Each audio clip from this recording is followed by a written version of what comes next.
Spotted si Barbie Imperial sa birthday celebration ni Annabel Rama. Sa video na kuha ng Villa Studios, hindi nakaligtas sa mata ng mga netizens si Barbie na kasama ni Richard Gutierrez.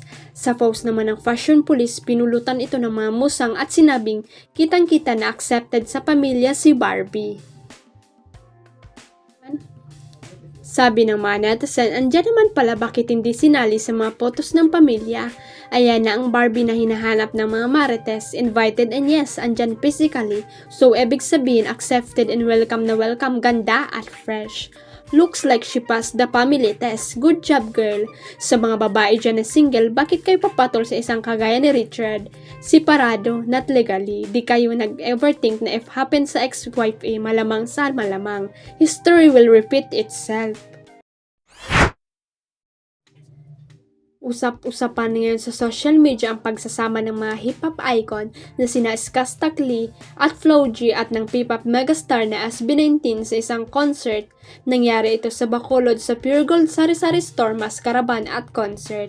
Ang pagdiriwang na ito ay dinala mismo ng Pure Gold sa Mascara Festival na idinaraos taon-taon at dinarayo ng libu-libong mga bisita mula sa iba't ibang panig ng bansa. Mahigit 150,000 ang dumalo upang makisaya at manood sa mga bigating musikero. Mas pinatingkad ng organizer ang mga kulay at maligayang aura sa taunang pesta.